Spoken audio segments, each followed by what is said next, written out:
Bien, estimados jóvenes señoritas, nuevamente la misma recomendación. Ingresar a la reunión con su apellido paterno, materno y nombre. ¿Ya? Por ejemplo, Yasser Porcel Barón. ¿Ok? Cambien en este momento. Caso contrario, no será tomado en cuenta la asistencia de estos alumnos que están desobedeciendo. Y es más, a algunos alumnos pues voy a tener que ponerles en la sala de espera, si es que no cambian. ¿Ok? Cámbienlo en este momento. Es el requisito fundamental para que mi secretario y secretaria eh, controlen la asistencia. Apellido paterno, materno y nombre. ¿Ok?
Miguel Tapia, cambie sus datos. Apellido paterno, materno, nombre.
Bueno, muy bien, jóvenes señoritas. Entonces ahora iniciamos la clase. Voy a compartir la pantalla. Y entonces, la anterior clase estábamos viendo eh, los tipos de canales, ¿no? La tipología de los canales. Habíamos visto que los canales artificiales eh, se representa, o más bien para diseñar los canales artificiales se utilizan las formas geométricas simples, ¿no? Formas geométricas muy sencillas y simples. La sección rectangular, la forma triangular, trapezoidal, la circular y una forma compuesta, ¿ya? Entonces, esto es lo que normalmente se utiliza en la ingeniería. Y en cambio, las secciones transversales de canales naturales, pues son formas totalmente irregulares, como las que se muestran acá en la gráfica, ¿no? Son formas totalmente irregulares, porque estas formas cambian en el tiempo y en el espacio, además, en un río. En un río, la forma de la sección transversal no permanece constante, va cambiando a lo largo del canal, a lo largo del río y además en función del tiempo. ¿Ok? Bien, ahí tenemos un ejemplo de canales naturales, ¿no? Canales naturales que tienen unas formas, como les dije, totalmente irregulares. Ahí tenemos los canales naturales, ¿no? Y los canales artificiales que ya les he mostrado en la anterior clase.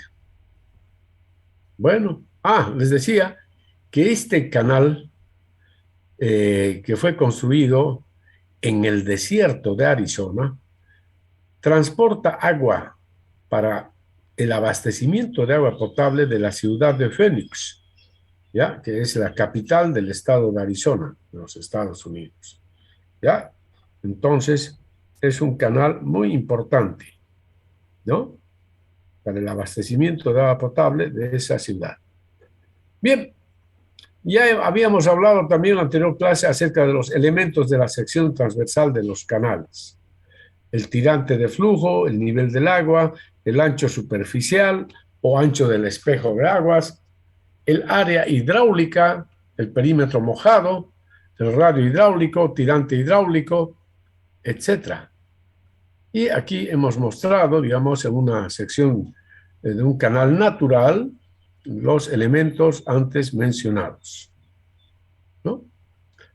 Bien, y acá presentamos una tabla donde están los parámetros geométricos e hidráulicos de las secciones transversales, ¿no? Por ejemplo, ahí está, ¿no? La sección transversal rectangular, el área es B por Y, su perímetro mojado, B más 2Y, el ancho del espejo de agua, B igual B, ¿no? Sección triangular, asimétrica. Asimétrica porque la pendiente de este lado es diferente a la pendiente de este otro lado, ¿no? O sea, los canales triangulares pueden ser asimétricos o también pueden ser simétricos. Si M1 es igual a M2, entonces se trata de un canal simétrico, ¿no es cierto? Así es. Y ahí están las formulitas que hemos desarrollado para el cálculo de los diferentes parámetros geométricos e hidráulicos. Y acá les presento la sección trapezoidal. Una sección trapezoidal asimétrica también, donde el talud de la izquierda es diferente al talud de la derecha, ¿no? Entonces, M1 puede ser diferente de M2. Ahí tenemos una sección trapezoidal asimétrica. Si M1 es igual a M2, entonces tenemos un canal trapezoidal simétrico. Y ahí están las formulitas para hallar los parámetros geométricos e hidráulicos mencionados. Básicamente, área, perímetro y ancho B. A ver, ese micrófono, por favor, secretario, secretaria, identifique de quién es ese micrófono. Está abierto. Por favor, apaguen sus micrófonos. Y acá tenemos la sección circular, ¿no? La sección circular, donde tenemos los diferentes parámetros geométricos e hidráulicos. Pero para definir estos parámetros geométricos e hidráulicos, con la sección circular tenemos que tener como información el ángulo θ, llamado ángulo central. Este ángulo, entonces, debemos conocerlo. Fíjense, y hay una relación muy estrecha entre el ángulo, el valor de Y y el valor de D. ¿Ya? Entonces aquí está, fíjense, Y es igual a D por 1 menos coseno de θ medios dividido entre 2. Entonces ahí están los tres elementos. El tirante Y, este es el tirante Y, de la profundidad del agua, el tirante Y, el diámetro y el ángulo, ¿no? Los tres elementos. Conocido el ángulo, que si despejando de acá el ángulo, θ sería igual a esta expresión. 2 veces el arco coseno de 1 menos 2 veces Y sobre D. El área se expresa así. El perímetro y el ancho B. ¿Ya? Me imagino que ustedes ya han demostrado cada una de estas formulitas, ¿no? Porque estas fórmulas resultan de la geometría plana. Geometría plana, el área de un rectángulo, el perímetro, qué sé yo, el área de un triángulo, el área de un trapecio, el área de una forma circular, qué sé yo, ¿no? es puramente geometría plana, ¿ya? ¿Ok? ¿Está claro? Bien, a ver, van a hacer un ejemplo numérico. Aquí tenemos un ejemplo numérico resuelto, pero yo quiero que ustedes hagan otro. Primero, hallar todos los parámetros geométricos e hidráulicos. Aquí les voy a poner los datos, ¿ya? Aquí voy a poner los datos para que ustedes hagan el ejercicio. Y voy a poner aquí los datos, ¿ya? Entonces vamos a decir, ok,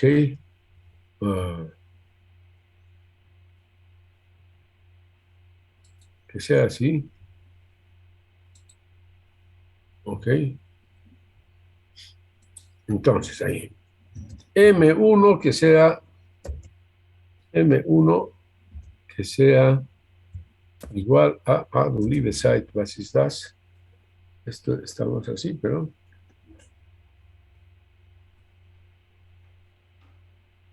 ¿sí? Oh,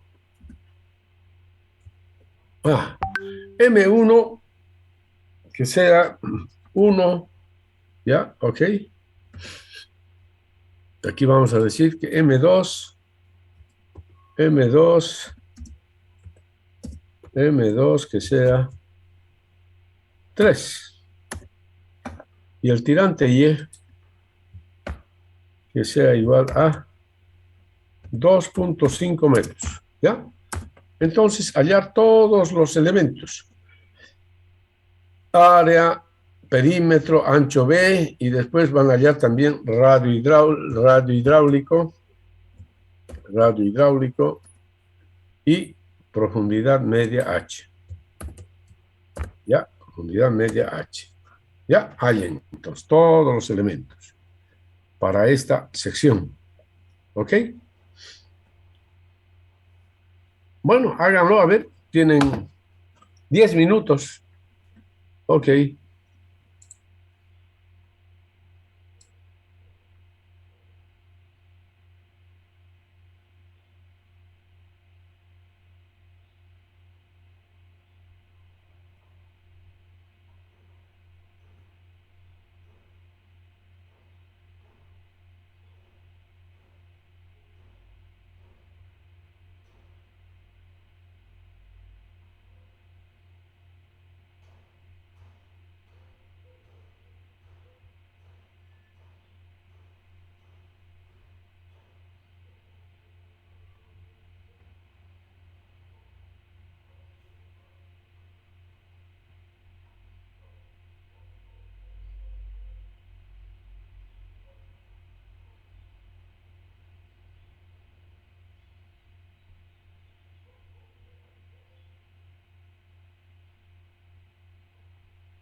Ingeniero, nos faltaría el dato B que nos dé. De la base.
Bueno, mis estimados jóvenes y señoritas, entonces allá tenemos resultados.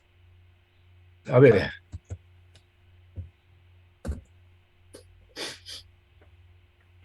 ¿cuánto salió el área? Ingeniero, disculpe, considerando que la base es igual a 1, porque no nos dio el dato. Ah, no les di la base, tienes razón. Ya, La tomamos vamos a como ver. punto. De nuevo, perdón, la base, pues esto tiene que tener ese dato. B igual 2 metros. Listo. Entonces, Sí, con sí. eso hagan los cálculos. ¿Ya? Ok, ya. Ya, en 10 minutos.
Ingeniero,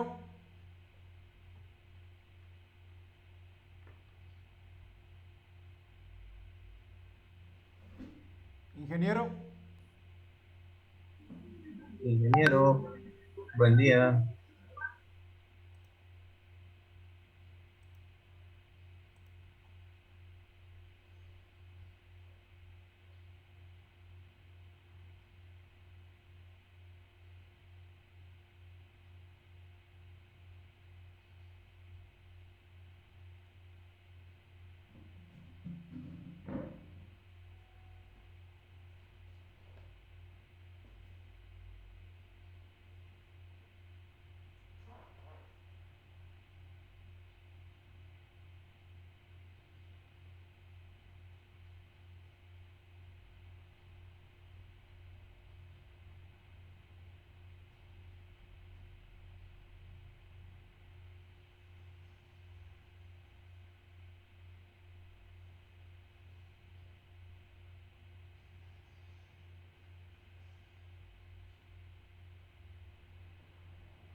¿Qué iba a preguntar, compañero Chiquiña?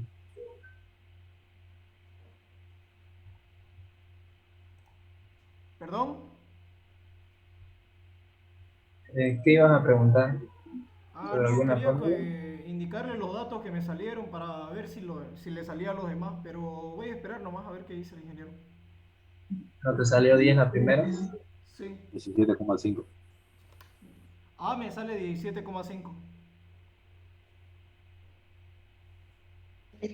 Sí, igual a mí B me me salió sale igual a 12 y P me sale igual a 13,44. 3,94.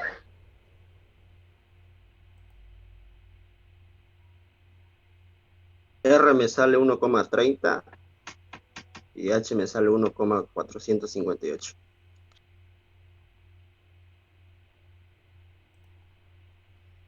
¿Qué vendría a ser R y H? Disculpen. Radio hidráulico y altura total. O R es radio hidráulico y H es tirante hidráulico. Ah, dale, dale, dale. Gracias. para el tirante hidráulico hay que sacar relación de triángulo.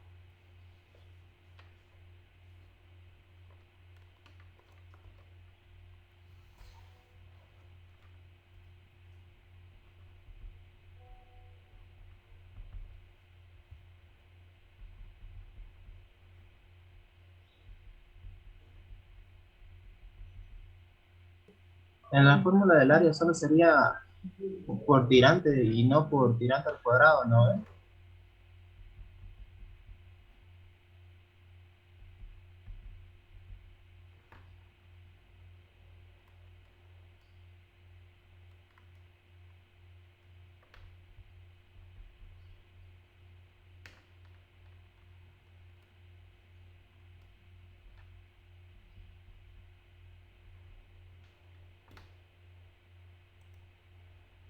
R me sale 1,3 y H me sale 1,46.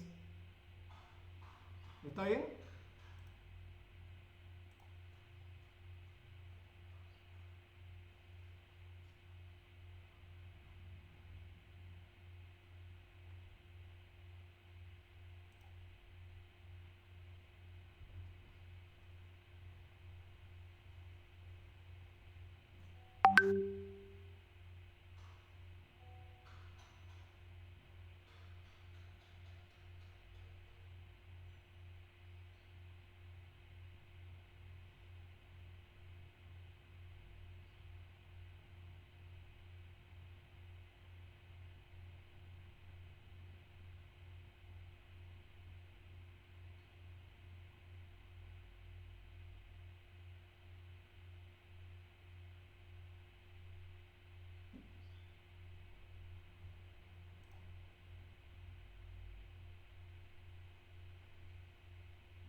No creo que sea 17,5.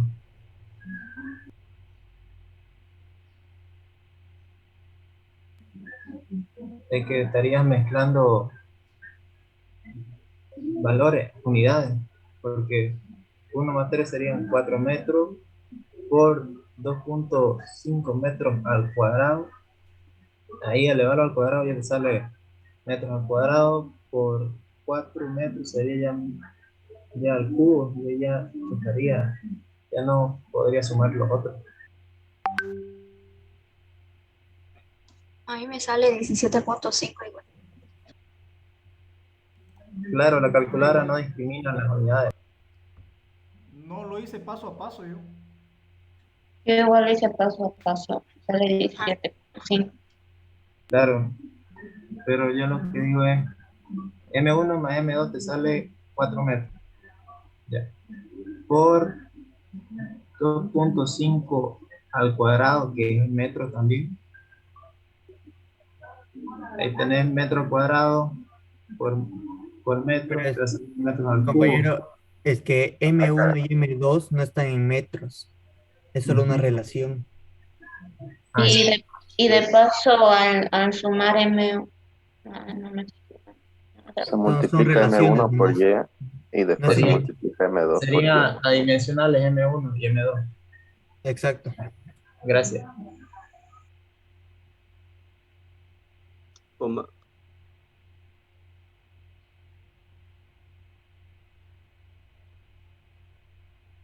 Entonces, ¿cuánto se supone que sale?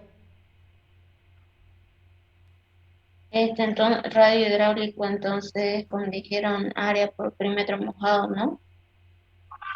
O por perímetro, dividido sobre perímetro, ¿no?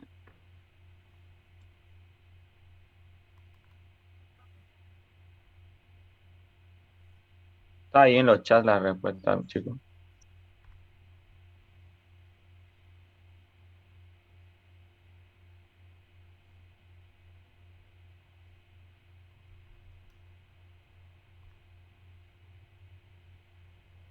Muy bien, estimados jóvenes, señoritas, entonces, el área salió, ¿cuánto?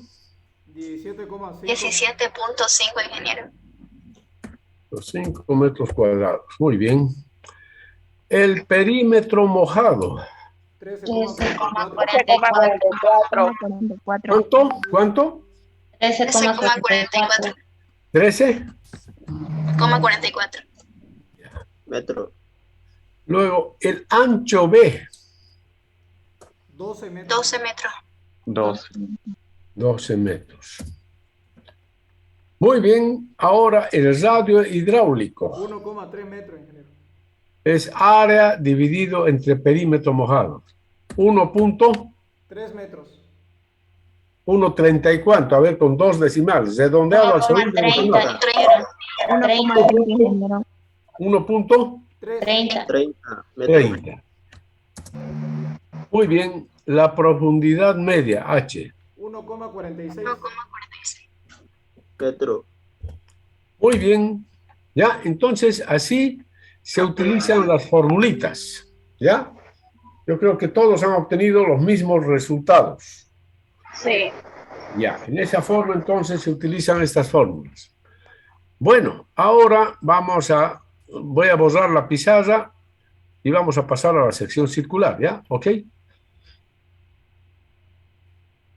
Pueden sacarle una foto si quieren. Bueno. Ok. Ahora en la sección circular, ¿ya? Vamos a suponer aquí los siguientes datos. En primer lugar, el diámetro. El diámetro del conducto es 1.20 metros. ¿Ya? 1.20. Y el tirante que sea 0.85 metros. Bueno, hallar todos los parámetros geométricos e hidráulicos. Es decir, hallar todos estos elementos y además el radio hidráulico y la profundidad media H. Ya, a ver, a calcular entonces. El ángulo no, ingeniero. Está la fórmula ahí. Aquí tienen la fórmula y ahí está Y y D, ¿no es cierto? Ah, una recomendación. Estas fórmulas se tienen que utilizar con el ángulo θ en radianes, ¿ya? Y su calculadora tiene que estar en modo radianes. Ese es un detalle muy importante. Calculadora en modo radianes. ¿Está claro? Y hagan todos los cálculos. Bueno, adelante entonces.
Bien, entonces, a ver, resultados. Ingeniero, ¿Aló?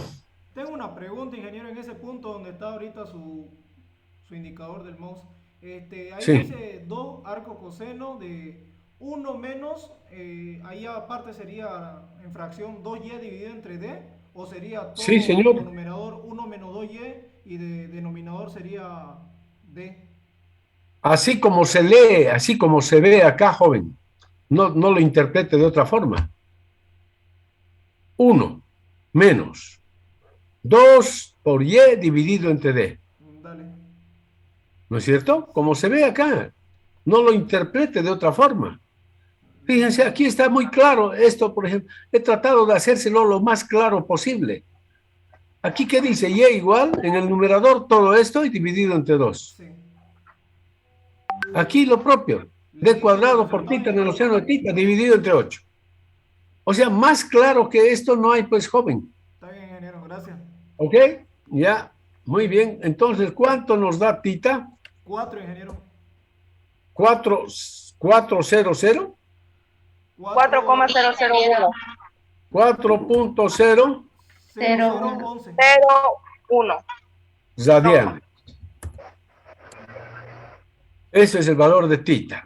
Y ya está dado, 0,85 metros. El diámetro es 1,20. Entonces, ¿cuánto da el área? 0,8562. A ver, ¿cuánto? 0,86. 0,86 metros cuadrados, ya. Muy bien, el perímetro mojado. 2,40 metros. Perímetro mojado, 2.40 metros. Sí. Ya, van a procurar hacer redondeado al segundo decimal. Ya, redondeado al segundo decimal. Ok. Ya. El radio y el ancho B primeramente. El ancho B. El ancho B igual 1,09. 1,09 metros. Muy bien. El radio hidráulico. 0,36. 0,35. 5. Redondeado 36. ¿Redondeado? 36. ¿Cuánto es? 0,36. Ya. La profundidad media. 0,78 metros. Sí.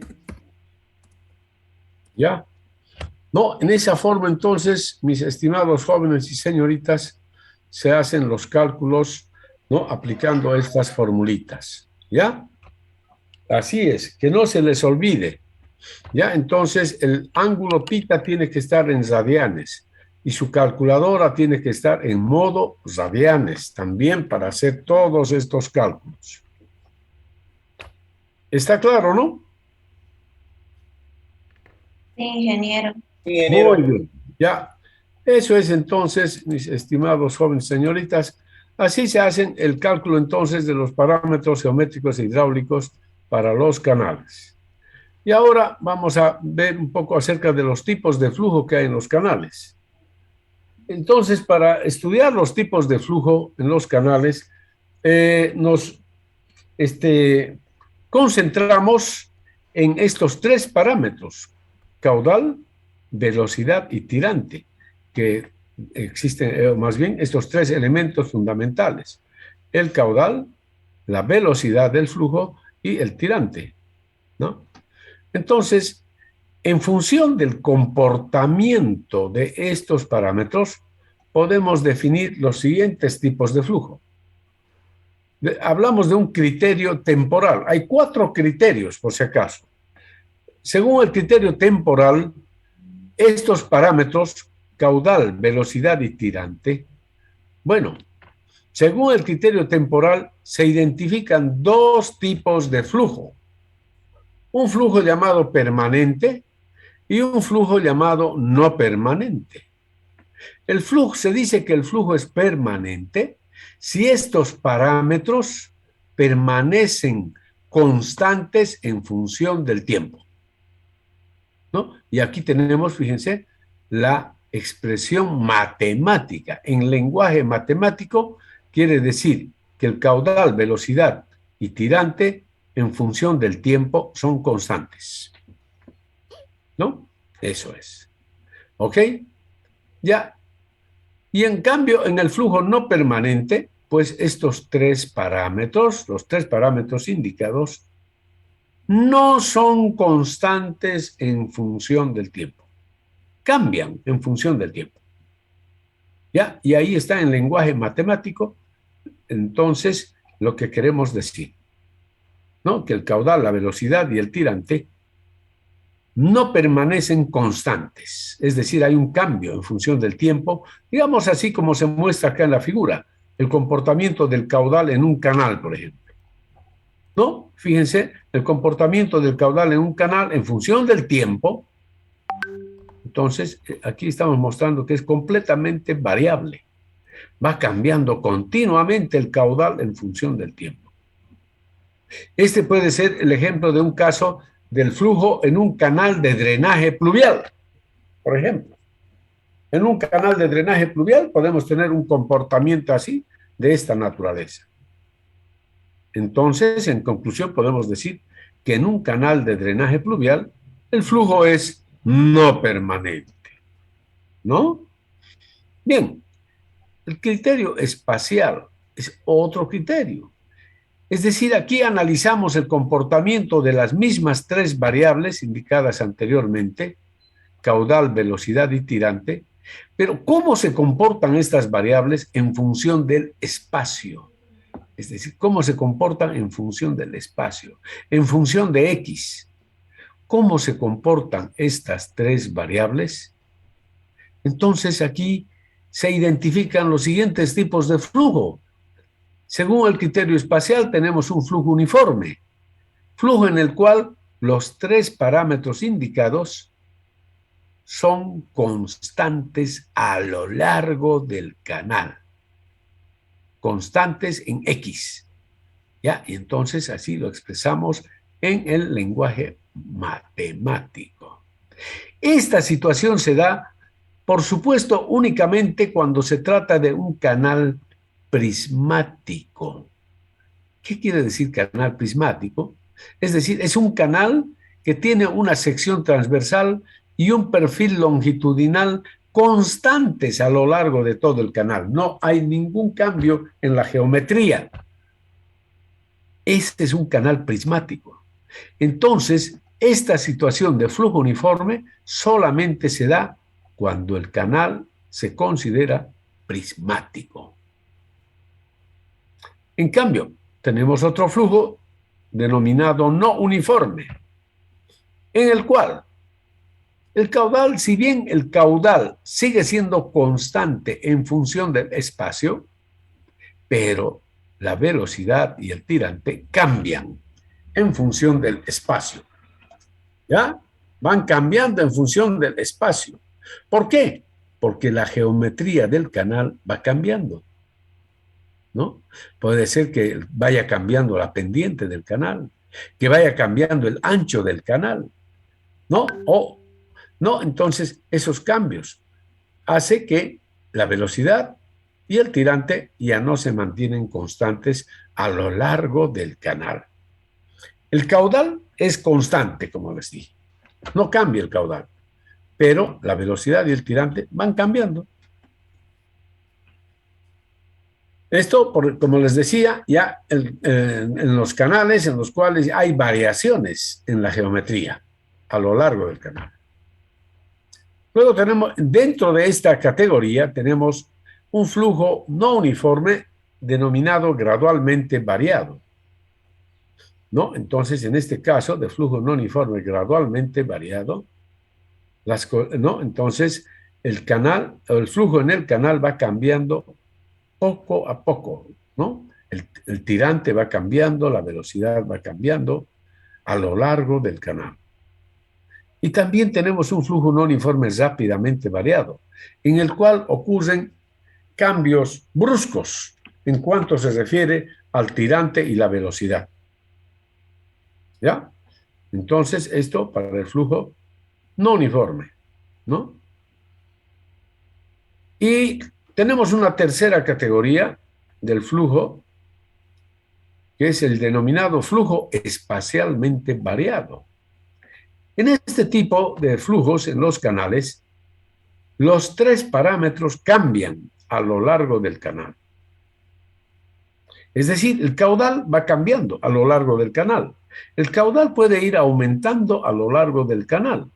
Si el canal va aumentando, entonces la velocidad cambiará y por lo tanto también el tirante. Si el caudal va disminuyendo a lo largo del canal, entonces también va cambiando la velocidad y el tirante. Por ejemplo, ¿en qué caso el caudal va aumentando a lo largo del canal? Por ejemplo, en el caso de un canal de drenaje pluvial. El caudal va aumentando a lo largo del canal. Y así va cambiando entonces. Si cambia el caudal, pues cambia la velocidad y cambia el tirante. ¿En qué caso disminuye el caudal a lo largo del canal? Por ejemplo, en un canal para un sistema de riego. Para un sistema de riego. A lo largo del canal se extrae el agua, ¿no? En diferentes lugares. Y por lo tanto, el caudal va disminuyendo de un punto a otro punto, ¿no? Entonces tenemos así un flujo espacialmente variado. Bien. Y luego tenemos un tercer criterio, denominado el criterio de la viscosidad. Según este criterio, se identifican dos tipos de flujos en los canales. Y estos son conocidos como el flujo laminar y el flujo turbulento. ¿Ya? Entonces, tipos de flujos muy importantes en la naturaleza en general. El llamado flujo laminar, dice, se desarrolla si las fuerzas viscosas son muy fuertes en relación con las fuerzas inerciales. Las fuerzas viscosas. De tal manera que la viscosidad juega un papel importante en determinar el comportamiento del flujo. En el flujo laminar, las partículas de agua se mueven en trayectorias suaves, paralelas a la frontera sólida, bien definidas o líneas de corriente, y las capas de fluido con espesor infinitesimal parecen deslizarse sobre capas adyacentes, ¿no? Las partículas de fluido se mueven lentamente y en forma ordenada, controladas por la viscosidad. Bien, ¿cómo identificamos si el flujo es laminar o turbulento? A través de un número adimensional. Y este es el llamado número de Reynolds, porque fue este investigador, Osborne Reynolds, ¿no?, que realizó numerosos experimentos en su laboratorio para poder llegar a los dos tipos de flujo, laminar y turbulento. Entonces, así nace el llamado número de Reynolds, que es así, se expresa de esta manera. Número de Reynolds es igual, dice, a la velocidad del flujo en el canal multiplicado por el radio hidráulico y dividido entre la viscosidad cinemática del fluido. Así se expresa el número de Reynolds. ¿Ya? Osborne Reynolds, entonces, dice, después de numerosos experimentos en laboratorio, llegó a la conclusión que en la naturaleza se presentan dos tipos de flujo, claramente diferenciados, el flujo laminar y el flujo turbulento. Entonces, para los canales, se dice que el flujo es laminar si ese número de Reynolds es menor o igual que 500. ¿Ya? A eso entonces decimos el flujo es laminar. En cambio decimos que el flujo es turbulento en el canal si el número de Reynolds es mayor que 12.500. ¿Ya? Eso es entonces, ¿ya? Bien, en la hidráulica de los canales, estimados jóvenes, ¿no?, la hidráulica, es decir, el movimiento del agua en los canales, el flujo prácticamente siempre es turbulento. ¿Por qué? Porque de acuerdo a la definición del número de Reynolds, en el denominador tenemos la viscosidad cinemática del fluido. En este caso, la viscosidad cinemática del agua es un valor muy pequeño. Por ejemplo, si la temperatura del agua es de 10 grados centígrados, su viscosidad cinemática es de 1.308 por 10 a la menos 6 metros cuadrados por segundo. Y si la temperatura es de 20 grados centígrados, la viscosidad cinemática es de 1.007 por 10 a la menos 6 metros cuadrados por segundo. Entonces, siempre aquí por 10 a la menos 6, ¿no? Entonces, eso hace que este número es muy pequeño y, por lo tanto, el cociente de este producto dividido entre la viscosidad es un número muy grande. Es un número muy grande, generalmente mayor que 12.500. Por lo tanto, se puede considerar que el flujo es prácticamente turbulento, ¿ya? Pero eso se debe verificar para cada caso. Bien, y luego tenemos un cuarto criterio, el criterio gravitacional. ¿Qué nos dice este criterio? Que en la hidráulica de los canales se tienen 3 regímenes de flujo. Un régimen llamado subcrítico, otro crítico y un régimen supercrítico. ¿Cómo se identifican cada uno de estos regímenes? De acuerdo al valor que asume un número adimensional, denominado el número de Froude, ¿no?, que se obtiene a partir de la relación entre las fuerzas inerciales y las fuerzas gravitacionales del flujo. Y está definido así, de esta forma. Número de Froude igual velocidad entre la raíz cuadrada de G por H. B es la velocidad del flujo, que ya conocemos. G, la gravedad. Y H, ustedes ya saben qué es H, la profundidad media del flujo, ¿no? Entonces, de acuerdo al valor de este número, nosotros definimos si el régimen es subcrítico, crítico o supercrítico. Entonces, decimos, si el número de Froude es menor que 1, el régimen es subcrítico. ¿Ya?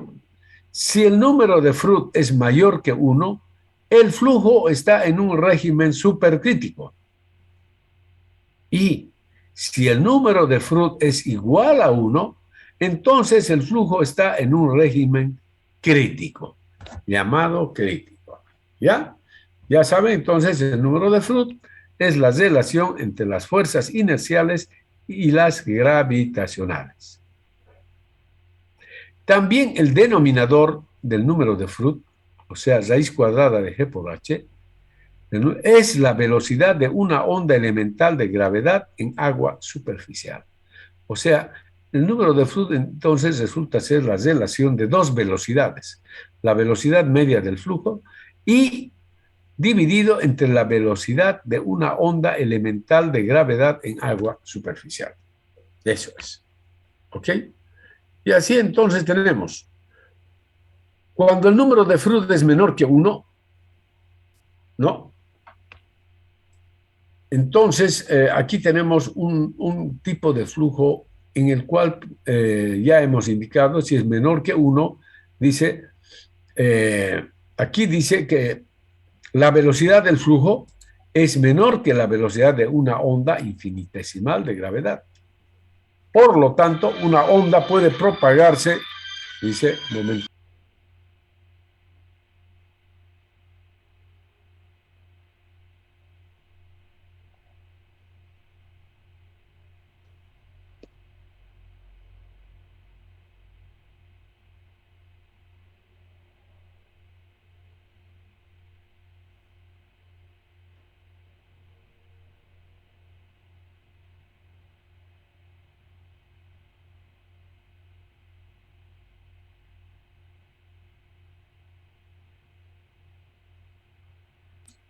Les decía que cuando el número de Froude es menor que 1, se da esta relación, que la velocidad del flujo es menor que la velocidad de la onda infinitesimal de gravedad.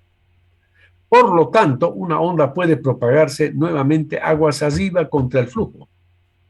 ¿Ya? Y de ahí que las áreas aguas arriba están en comunicación hidráulica con las áreas de aguas abajo. Es decir, hay influencia en este caso.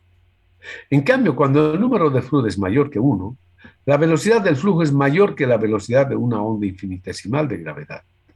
Por lo tanto, como una onda no puede propagarse nuevamente hacia aguas arriba contra el flujo, las áreas del canal que se encuentran aguas arriba no están en comunicación hidráulica con las áreas de aguas abajo. Es decir, no hay influencia de aguas abajo ya. Esa es la situación. ¿Ya? Bien. Entonces, hasta aquí, mis estimados jóvenes, quería mostrarles. La próxima clase vamos a hacer, caracterizar el flujo en un canal, ¿no? Vamos a hacer un ejemplo muy bonito para repasar también los tipos de flujo en los canales. Ya, lo dejamos entonces esto aquí. No sé si tienen alguna duda o pregunta.